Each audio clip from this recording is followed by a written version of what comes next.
gentlemen, welcome to the Wolfchase Toyota Insider, the Memphis Tiger Network. I'm Jeff Brightwell alongside April Howdy. And Coach, it seems like you just keep rolling along this season. I know it's got to be a lot of fun, but probably still some stress involved. But you guys, another 2 wins over the weekend, and it's got to be feeling good with this momentum right now, middle to the moving into the latter part of the conference season.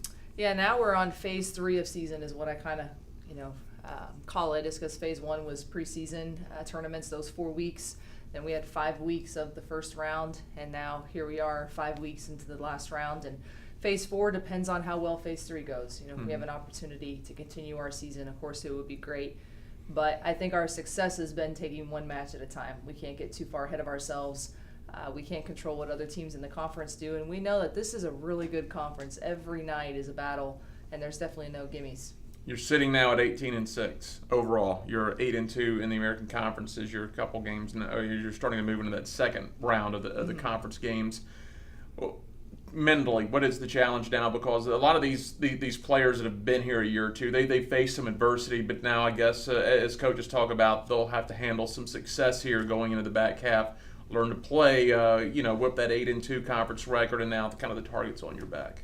Yeah, everyone's going to be gunning for us, and I think that the trick is that you just have to continue to play loose and play with that passion that we are still underdogs. We were picked to finish 8th in the conference, so let's not start thinking that, here we are, so I guess we can sit back a little bit. No one expected us to be here except for the people on our team and then those meetings this summer and last spring. So we're right where we think we should be. And the crazy part is that we know we could be even better. We didn't play our best match when we went to Houston.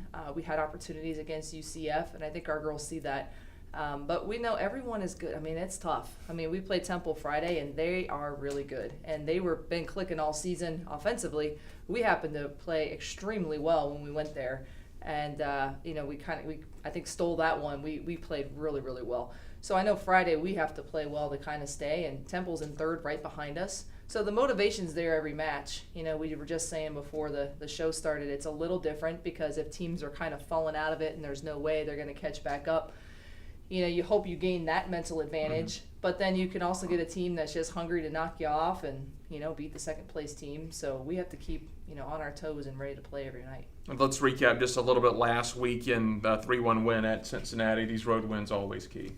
Yeah, it's been tough, the midweek game. Now, we're lucky because on the flip side, we get the Wednesday, Friday at home. So only 2 road teams have won, and that was us and UCF.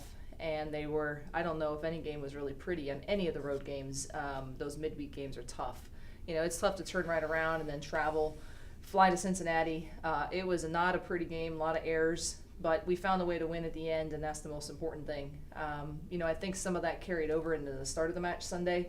But, again, to pick up 2 road wins, is fantastic. I'm excited. You mentioned that long road trip and kind of carrying over a little bit at East Carolina. You found yourselves down 2-0, but what a great comeback by your team to win the last 3 sets and take it 3-2. Yeah, ECU is a good team, and I told them that. I think sometimes the girls think I'm just saying that just to say stuff, Right. I was like, no, they're good. They play with heart. They play with fight. They passed really well. And that's kind of been our game all year is we can serve and disrupt some things, and we were struggling with that. I knew we were going to win the match. It was just a matter of when. Now, when you go down 0-2, the doubt starts to creep in a little bit, but it was just kind of how we were playing. I was like, if we can just get on track here, I think we'll be okay. And, the thing about being 18-6 and winning and being in tough matches, and we came back against Tulsa, there's that confidence that we can. Now as we go into the second half, the challenge is not relying on the fact that you think you can come back because you're not always going to be able to. Those 5-set matches can go either way. We're 50-50 on the year. So we need to take care of business, really from the start and not put ourselves in that spot. But very proud of them. It would have been easy to roll over and feel sorry for ourselves and, get on the bus and cry about it. But they fought back and they won. And that's, again, to get a win on the road is a great thing. Road win's always huge. I guess the old formula used to be, and the formula still is, to be a good team. If you win your home matches, split on the road, you're going to have a good year. You can get a winning record on the road, then that elevates you to where you are now, kind of a top 3, top 4 program in your league, one of the contenders, I guess. Yeah, it's not easy to travel in this conference, and to quote our video manager Vlad, he was texting us because he wasn't with us on this trip, but good teams can find a way to win even when they don't play well, and I think that that's true. We didn't play our best on Wednesday. We found that way to win. We didn't start off our best on Sunday, but we turned it around. So those are things we can really build on going forward. And our team realizes we're at 8-2, but we've had the fight to get there. There was no easy games. We've come back being down twice, so we could be in a totally different situation. So we're a few points away. Last year we kept saying that we're a few points away from being a 20-win team. We're a few points away from being top 5 in conference. And this year, luckily, we're on the positive side of those points. The fine line. Exactly. We come back home. I know your road wins are nice, but it's always nice to play the field house. You'll start it off against Temple Friday at 7 o'clock. And again, it's a place you've already taken a road win. You talked about that earlier. Yeah, now this is a battle for second. They're coming in here to, hopefully that's their goal, is to take over and be in second place. They're sitting in third. I know it's homecoming and we got football. We have a lot of other things going on, but obviously we need a big crowd out just like we had against UCF and really create that atmosphere because that gives a lot of energy, and this is going to be a big match. 2 games this weekend. You'll be back home Sunday as well against UConn, another road win you had earlier this year. Yeah, and UConn's been struggling a little bit, but they still have some good weapons. And again, that's one of those matches you come off of a Friday, a huge game. Like, our girls realize the importance of it, and you got to bounce right back and play Sunday, and that game's just as important as the Friday game. So it's a mental struggle. I know I've talked about that.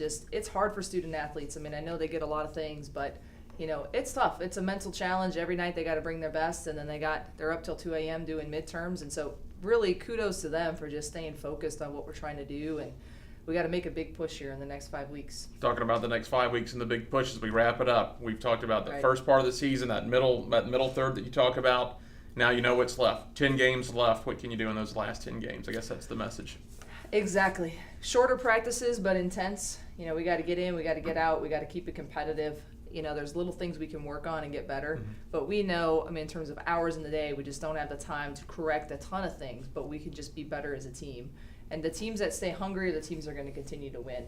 It doesn't matter. You had a great first half, but there are 10 matches left. A lot of things can happen. If we lose focus and slip up, all of our goals can just slip away so fast. But I think the girls are hungry. It's great to be in this situation. I'm definitely wouldn't trade it. But we know we got a lot to do in the next 5 weeks to really put ourselves in the position. We can't control what else happens in the conference, but at least put ourselves in the spot where we think we deserve to be. Sounds good. Thanks, Coach, a lot. All right. Thank you. That is head coach April Jauregui. I'm Jeff Brightwell for the Wolfchase Toyota Insider on the Memphis Tiger Network.